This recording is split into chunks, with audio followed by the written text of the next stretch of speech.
Next gen channel நேயர்களுக்கு astro KS ஐயங்காரின் பணிவான நமஸ்காரங்கள். குரோதி வருஷம் ஆனி மாதத்தினுடைய பலனை பார்க்கலாம். 15/6/2024 16/7/2024 வரை உண்டான 32 நாட்களை தமிழ் மாதத்தில் ஆனி மாதம்னு சொல்கிறோம். இது இந்த வருஷமான குரோதி வருஷத்தில் வரக்கூடிய 3வது மாதம். சித்திரை, வைகாசி, ஆனி 3வது மாதம்.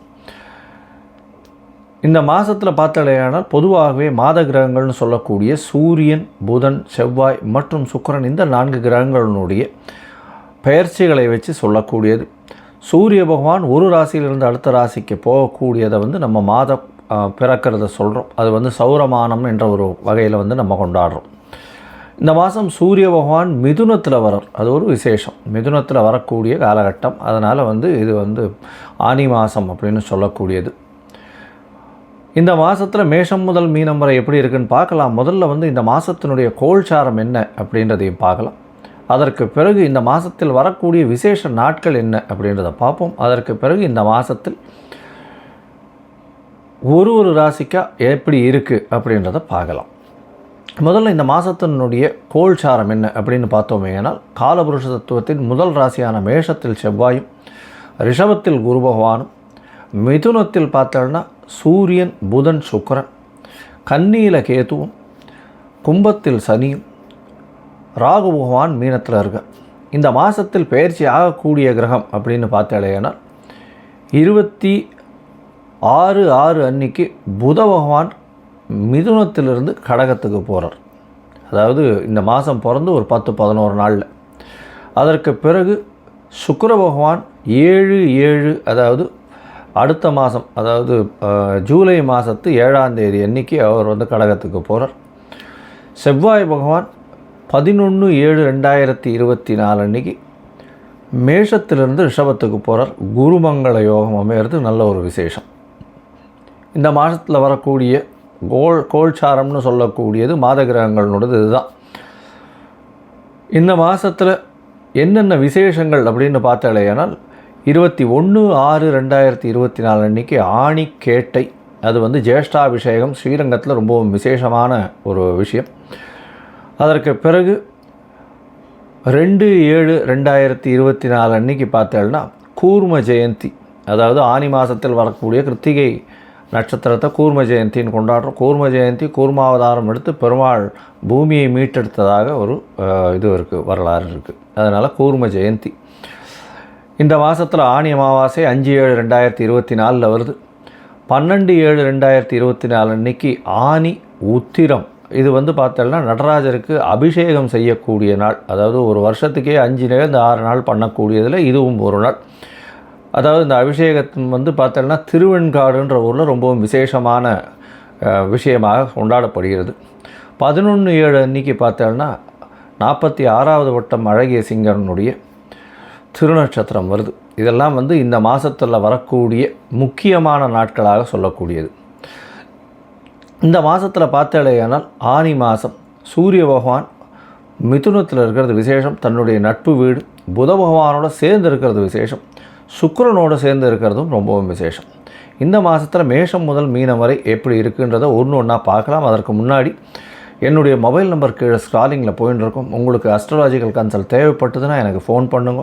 உங்களுடைய date, time, place of birth நீங்கள் அனுப்புங்க. அலாங் வித் உங்களுடைய பெயர் மற்றும் உங்களுடைய தாய் தகப்பனார் பெயர், அதாவது பேரண்ட்ஸ் நேம் அனுப்புங்க.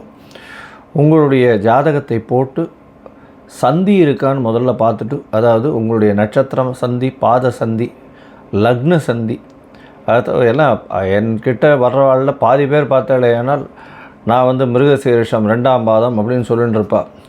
அவள் பார்த்தாள்னா மிருகசீரிஷம் 3ஆம் பாதமாக இருக்கும்.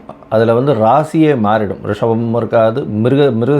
மிருகசீரிஷம் 3ஆம் பாதம் பார்த்தாள்னா உங்களுக்கு மிதுன ராசியில் வந்துடும். அந்த மாதிரி ராசியே மாறக்கூடிய அளவுக்கு சந்தி இருக்கும். அவள் ஒரு 40 வயசு 45 வயசாக எனக்கு ரிஷப ராசின்னு நினச்சின்னு இருப்பாள். ஆனால் மிதுன ராசியில் இருப்பாள். அதனால் முதல்ல சந்தி செக் பண்ணுங்க. உங்களுடைய ராசி என்னன்றதை செக் பண்ணுங்க. லக்ன சந்தி இருக்கான்றதை பாருங்க. ராசி சந்தி இருக்கான்னு பாருங்க. லக்னம் எந்த நட்சத்திர பாதத்தில் விழுறதுன்னு பார்க்கணும். உங்களுடைய தசாபுக்தி அந்தரம் சூக்ஷ்மம்லாம் எப்படி இருக்குன்றதை பார்க்கணும். இன்றைய காலகட்டத்தில் கோச்சார பிரகாரம் உங்களுடைய நிலை என்ன அப்படின்றத பார்த்துட்டு உங்களுடைய பிரச்சனைகளுக்கு ஒரு விடை கொடுக்கக்கூடிய வாய்ப்புகள் மிகவும் அதிகம்.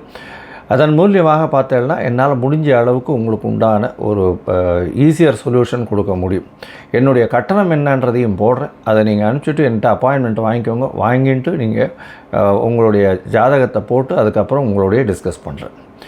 இப்போ மேஷம் முதல் மீனம் வரை ஒரு ராசியாக ஆனி மாதம் 15/6/2024 முதல் 16/7/2024 வரை உண்டான நாட்களுக்கு என்னென்ன பலன் அப்படின்றதும் எளிய பரிகாரம் என்ன செய்யலாம் அப்படின்றதையும் பார்க்கலாம்.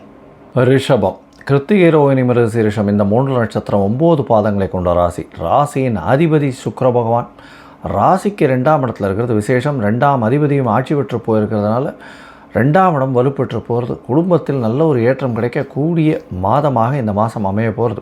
இந்த மாதத்தில் பார்த்தீங்கன்னா 15/6/2024 முதல் 16/7/2023 வரை உண்டான 32 நாட்கள் பொதுவாகவே மாத கிரகங்கள்னு சொல்லக்கூடிய சூரியன், செவ்வாய், சுக்கிரன் மற்றும் புதன் இந்த 4 கிரகங்களினுடைய மூமெண்ட்டை வச்சு சொல்லுவோம். இந்த 3 கிரகங்கள் இந்த மாதத்தில் உங்களுடைய ராசிக்கு 2ஆம் இடத்துல இருக்கிறது பெரிய விசேஷம். ராசியிலேயே குரு பகவான் இருக்கிறதன் மூலியமாக திருமணத்திற்கு யோகம் வந்தாச்சு, கவலைப்பட தேவையில்லை. ஒரு திருமணத்திற்கு பார்த்து கொண்டு இருக்கும் இளைஞர்களுக்கு கண்டிப்பாக திருமண பாக்கியம் ஏற்படும். உங்களுடைய ராசிக்கு 5ஆம் இடத்தை குரு பகவான் பார்க்குறது பெரிய விசேஷம். குழந்தை பிராப்தி ஏற்பட இவ்வளவு நாளாக குழந்தை பிராப்தி இல்லாதவர்களுக்கு குழந்தை பிராப்தி ஏற்படும். இருந்தாலும் கொஞ்சம் கவனமாக இருக்கிறது நல்லது. அதுக்கு உண்டான மெடிக்கேஷன்ஸ் கொஞ்சம் மருத்துவ செலவுகள் கொஞ்சம் அதிகமாக ஆகக்கூடிய காலகட்டமாக இருக்கும். ஜாகிரதையாக இருக்கிறது நல்லது. இந்த மாதம் பார்த்தோன்னா உங்களுடைய ராசிக்கு 2ஆம் இடத்துல சுக்கிர பகவான் இருக்கிறது பெரிய விசேஷம். சூரியனோடு சேர்ந்து இருக்கக்கூடிய காலகட்டமாக அமைகிறது. 2ஆம் இடத்தில் தனகாரகனும் அதாவது தனகாரகன்னு சொல்லக்கூடிய குரு பகவான் ராசியிலையும் தனஸ்தான அதிபதினு சொல்லக்கூடிய புத பகவான் 2ஆம் இடத்துல இருக்கிறதும் பெரிய விசேஷம். இதன் மூலியமாக பணவரவருக்கு பஞ்சம் இருக்காது. தொழிலில் பெரிய அபிவிருத்தி இருக்கும். இருந்தாலும் 10ஆம் இடத்தில் இருக்கக்கூடிய சனி பகவான் கொஞ்சம் ஜாகிரதையாக இன்வெஸ்ட்மெண்ட்டை சொந்த தொழில் பண்ணுறவங்க இன்வெஸ்ட்மெண்ட்டை கொஞ்சம் ஜாகிரதையாக பார்த்து போடுறது ரொம்பவும் முக்கியம் அப்படின்றத சொல்கிறேன். இந்த மாதத்தில் உங்களுடைய ராசிக்கு பார்த்தலையானால் 12ஆம் இடத்துல செவ்வாய் பகவான் இருக்கிறதன் மூலியமாக கணவன் மனைவியிடையே சற்று அந்யோன்யம் இருக்கக்கூடிய வாய்ப்புகள் கம்மியாக இருக்கும். 12ஆம் இடத்தில் 12ஆம் அதிபதி ஆட்சி பெற்று இருக்கிறதன் மூலியமாக நல்ல ஒரு ஏற்றம் கிடைக்கும். வெளியூர், வெளிமாநிலம், வெளிநாடு செல்லக்கூடிய பாக்கியம் உண்டு. 11ஆம் இடத்தில் இருக்கக்கூடிய ராகுவின் மூலியமாக வெளிநாட்டு சம்பந்தம் ஏற்படக்கூடிய பாக்கியம் நிச்சயமாக இருக்கும். கலைத்துறையில் இருக்கிறவர்களுக்கு புதிய அக்ரிமெண்ட் சைன் பண்ணக்கூடிய வாய்ப்புகள் உண்டு. அதை தவிர பார்த்தடையானால் இந்த கார்மெண்ட் இண்டஸ்ட்ரியில் இருக்கிறவா, பேப்பர் ப்ரொடக்ஷனில் இருக்கிறவங்க, அதை தவிர இந்த நகாசு வேலைகள், அதாவது தங்கத்தில் நகாசு வேலைகள் செய்யக்கூடிய பொற்கொள்ளர்கள், இவர்களுக்கெல்லாம் பெரிய ஏற்றம் இருக்கும். லைட் டெக்னீஷியன்ஸு, கம்ப்யூட்டர் டெக்னீஷியன்ஸு, இவாளுக்கெல்லாம் பெரிய ஏற்றம் இருக்கக்கூடிய காலகட்டமாக இந்த மாதம் அமைய போகிறது. இந்த மாதத்தில் பார்த்தடையானால் உங்களுடைய உடல்நிலை நல்ல ஒரு ஏற்றம் இருக்கும். குரு பகவான் இருக்காரே, அவர் அஷ்டமாதிபதி, அவர் இருக்காரே அப்படின்னு சொன்னாலும் குரு இருக்கும் இடத்தை விட பார்க்கும் இடமும் நல்லபடியாக இருக்கும், இருக்கும் இடமும் நல்லபடியாக இருக்கும். குரு பார்க்கக்கூடிய நன்மைன்னு சொல்லக்கூடியது தான் ஜோதிட சாஸ்திரம். இதன் மூலியமாக பார்த்தடையானால் குரு பகவான் இருக்கிறதுனால உடல்நலத்தில் நல்ல ஏற்றம் இருக்கும். சுக்கிர பகவானும் உங்களுடைய ராசிக்கு 2ஆம் இடத்துல இருக்கிறதுனால பேச்சில் நல்ல நல்லம் இருக்கும். எந்த ஒரு விஷயத்திலையும் வெற்றி பெறக்கூடிய வாய்ப்புகள் நிச்சயமாக உண்டு. உங்களுடைய ராசிக்கு 11ஆம் இடத்துல இருக்கக்கூடிய ராகு பகவான் மூலியமாக நல்ல ஒரு ஏற்றம் கிடைக்கும். ஆனால் மூத்த சகோதரர்களோட சிறு சிறு மனக்கசப்புகள் இருக்கக்கூடிய காலகட்டமாக அமையும்.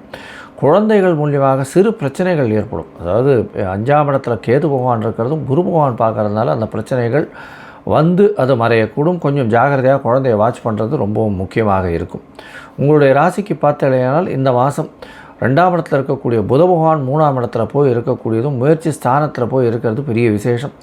உங்களுடைய முயற்சியின் மூலியமாக பணவரவு அபரிமிதமாக இருக்கும். தொழிலில் பெரிய ஏற்றம் இருக்கக்கூடிய காலகட்டமாக இருக்கும். உங்களுடைய 6ஆம் அதிபதி 12ஆம் இடத்துல போய் இருக்கிறதுனால வேலையில் ஒரு மாற்றம் கிடைக்கும். வேலையில் தொழிலில் ஒரு ஏற்றம் கிடைக்கக்கூடிய காலகட்டமாக இந்த மாதம் அமைய போகிறது. வேலையில் பார்த்தாலும் சேஞ்சஸ் பார்த்துட்டு இருக்கவாள் கண்டிப்பாக கிடைக்கும். ஒரு ப்ரொமோஷன் கிடைக்கக்கூடிய பாக்கியம் இருக்கும். ஸ்ட்ரெஸ்ஸு கொஞ்சம் அதிகமாக இருக்கக்கூடிய காலகட்டமாக அமைகிறது. இந்த மாதத்தில் நீங்கள் எல்லா காரியங்களும் எடுக்கிற காரியங்கள் எல்லாமே வெற்றி பெறும். இருந்தாலும் சில நாட்களை தவிர்க்கணும் அப்படின்னு சொல்கிறோம். அது சந்திராஷ்டம நாட்கள்னு சொல்கிறோம். அந்த சந்திராஷ்டம நாட்கள் 22/6/2024 24/6/2024 வரை உண்டான நாட்கள் சந்திராஷ்டம நாட்களை சொல்கிறோம். இந்த சந்திராஷ்டம நாட்களில் வந்து புதிதாக முயற்சிகள் வேண்டாம், வெளியூர் வெளிமாநில பிரயாணங்கள் வேண்டாம்னு சொல்கிறோம். இந்த மாதத்தில் பார்த்தீங்கன்னா நீங்கள் அவசியமாக கேத்துவுக்கு உண்டான கொள்ளு தானம் பண்ணுறது பெரிய விசேஷம். அருகில் இருக்கக்கூடிய விநாயகர் கோவிலில் கொள்ளு போய் தானம் கொடுத்துட்டு வாங்கும். அதை தவிர பார்த்தீங்கன்னா கலராக இருக்கக்கூடிய ஒரு துணி வந்து அருகில் இருக்கக்கூடிய கோவிலில் கொடுத்துட்டு வாங்கும். கலரில் வந்து கருப்பு நீலம் மட்டும் இல்லாத கலராக பார்த்து மல்டி கலரில் இருக்கக்கூடிய துணி வந்து வஸ்திரம் தானம் கொடுத்துட்டு வாங்கும். ரங்கநாத பெருமாளை போய் சேவிச்சுட்டு வாங்கும். அங்கே வந்து பாதாம், ஏலக்காய் இந்த மாதிரியான இந்த ட்ரை ஃப்ரூட்ஸ் எல்லாம் வந்து கொடுத்துட்டு வாங்கும். நல்ல ஒரு ஏற்றம், பொன்னான மாதமாக இந்த மாதம் உங்களுக்கு அமைய போகிறது.